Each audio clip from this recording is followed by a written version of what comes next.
जैसा अदिति ने कहा कि ज़्यादातर लोग या सब लोग ये समझते हैं कि नवरात्रि में माँ दुर्गा की ही पूजा होती है, लेकिन नवरात्रि में देवी के तीनों जो महास्वरूप हैं, महासरस्वती, महालक्ष्मी और महाकाली, इन तीनों की पूजा होती है। नवरात्रि में भी देवी के 3 स्वरूपों की विशेष पूजा होती है, माता लक्ष्मी की, माता सरस्वती की और माता काली की। नवरात्रि के मध्य में, मिडिल में, मां सरस्वती की पूजा की जाती है। और नवरात्रि में जब आप माता सरस्वती की पूजा करते हैं तो इस पूजा से ज्ञान, विद्या और बुद्धि का वरदान मिलता है। इसके अलावा अगर आप नवरात्रि में माता सरस्वती की पूजा करते हैं तो संगीत, कला और आध्यात्म का आशीर्वाद भी मिलता है। अगर आपकी कुंडली में विद्या बुद्धि का योग नहीं है या शिक्षा में बाधा का योग है, शिक्षा में बार बार रुकावटें आती हैं, तो नवरात्रि में मां सरस्वती की पूजा से आप उसको ठीक कर सकते हैं। वैसे तो वसंत पंचमी में हम सब माता सरस्वती की पूजा करते हैं, लेकिन शिक्षा के लिए, ज्ञान के लिए, विद्या बुद्धि के लिए आप नवरात्रि में भी अगर माता सरस्वती की पूजा करें तो विद्या बुद्धि ज्ञान की प्राप्ति होगी। इस बार नवरात्रि में मां सरस्वती का आवाहन और पूजन 9 अक्टूबर को किया जाएगा। तकनीकी रूप से 9 और 10 अक्टूबर को नवरात्रि में माता सरस्वती की विशेष पूजा होगी। नवरात्रि में मां सरस्वती की पूजा विद्यार्थियों को, छात्रों को, जो लोग पढ़ने लिखने का काम करते हैं उनको जरूर करना चाहिए। कैसे करेंगे? जिस दिन मां सरस्वती की पूजा करेंगे उस दिन पीले या सफेद वस्त्र धारण करेंगे, काले या लाल वस्त्र नहीं। इसके बाद पूर्व या उत्तर दिशा की तरफ चेहरा करके पूजा की शुरुआत करेंगे। ये पूजा सूर्योदय के बाद 2.5 घंटे में या सूर्यास्त के बाद के 2.5 घंटे में करें तो अच्छा होगा। मां सरस्वती को सफेद चंदन और पीले तथा सफेद फूल अर्पित करें। प्रसाद में मिश्री, दही, लावा, जिसको मखाना कहते हैं, ये अर्पित करें। मां सरस्वती के 2 विशेष मंत्र हैं। पहला मंत्र है ओम ऐं नमः। ओम ऐं नमः इस मंत्र का जप करें, या ओम सरस्वत्यै नमः। ओम सरस्वत्यै नमः इस मंत्र का जप करें। मंत्र जप करने के बाद प्रसाद ग्रहण करेंगे। मुख्यतः नवरात्रि में अगर आप मां सरस्वती की पूजा स्वयं करें या अपने बच्चों को बैठा करके बच्चों से मां सरस्वती की पूजा करवाएं तो इसके परिणाम बड़े शुभ होंगे। और मां सरस्वती की बहुत सारी स्तुतियां हैं।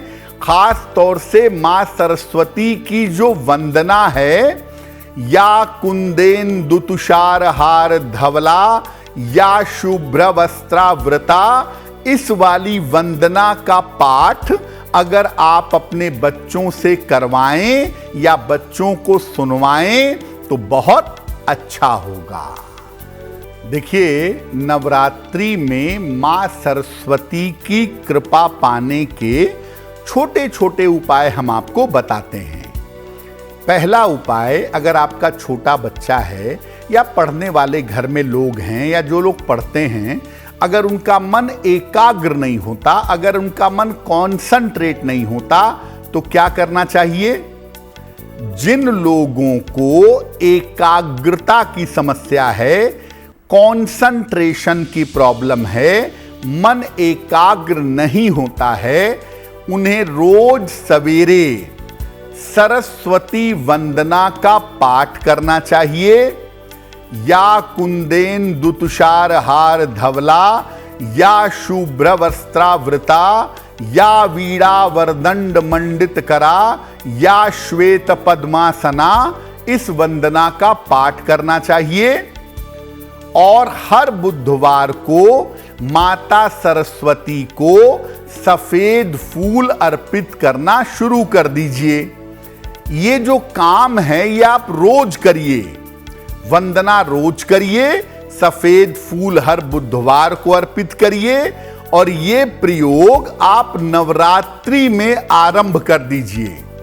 नवरात्रि के पावन दिन चल रहे हैं, अभी से ये प्रयोग शुरू कर दीजिए और लगातार लंबे समय तक करते चले जाइए, आपकी एकाग्रता बेहतर होगी। अब दूसरा जो उपाय है वो ये है कि देखिए, मां सरस्वती वाग्वादिनी हैं, वाणी की देवी हैं। तो अगर किसी व्यक्ति को सुनने या बोलने की समस्या हो, या जो बच्चे बोलने में स्टेमर करते हों, हकलाते हों, या सुनने में कोई तकलीफ होती हो, वो क्या करेंगे? नवरात्रि में सोने या पीतल के चौकोर टुकड़े पर मां सरस्वती का बीज मंत्र है ऐं, इसको लिखवा लीजिए। सोने या पीतल के चौकोर टुकड़े पर ऐं लिखवा लीजिए, पीले धागे में डाल करके उस व्यक्ति को गले में पहनाइए जिसको बोलने या सुनने की दिक्कत है। और जो लोग बहुत अच्छा बोलना चाहते हैं, जो लोग बहुत सारी विद्या प्राप्त करना चाहते हैं, ऐसे लोग भी इस बीज मंत्र को लिख करके अपने गले में पीले धागे में पहन सकते हैं। इसको धारण अगर आप करते हैं, मां सरस्वती का बीज मंत्र अगर गले में पहन लेते हैं, तो मांस मदिरा का प्रयोग नहीं करेंगे। अगर आप ऐसा करते हैं तो इससे बोलने की समस्या में, सुनने की समस्या में सुधार होना शुरू हो जाएगा। इस बार की नवरात्रि में 9 अक्टूबर को और 10 अक्टूबर को सामान्यतः हमें अलग से माता सरस्वती की पूजा करनी चाहिए। क्या क्या करना बहुत अच्छा होगा? सरस्वती पूजा के दिन माता सरस्वती को कलम यानी पेन अवश्य अर्पित करें और साल भर उसी कलम का प्रयोग करें। अगर आपने वसंत पंचमी को कोई कलम अर्पित की थी और उसका प्रयोग अभी कर रहे हैं, तो वही कलम दोबारा अर्पित करिएगा और उसी कलम का प्रयोग करते रहिएगा। पीले या सफेद वस्त्र जरूर धारण कर लीजिएगा और काले रंग से बचाव करिएगा। इस दिन केवल सात्विक भोजन करिएगा और प्रसन्न रहिएगा, मन को खुश रखने का प्रयास करिएगा। एक सफेद स्फटिक की माला ले आए बाजार से, इसे गंगा जल से धोकर शुद्ध कर लें और मां सरस्वती को पहना दें, उनको अर्पित कर दें और बाद में इस माला को स्वयं धारण कर लें।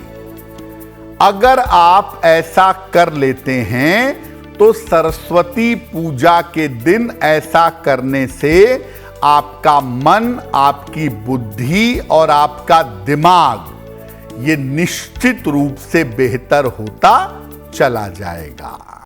एस्ट्रो तक ऐप पर आपको मिलेगा भविष्य से जुड़े हर सवाल का जवाब। डाउनलोड कीजिए एस्ट्रो तक ऐप और चुटकी में जुड़िए इंडिया के बेस्ट एस्ट्रोलॉजर से।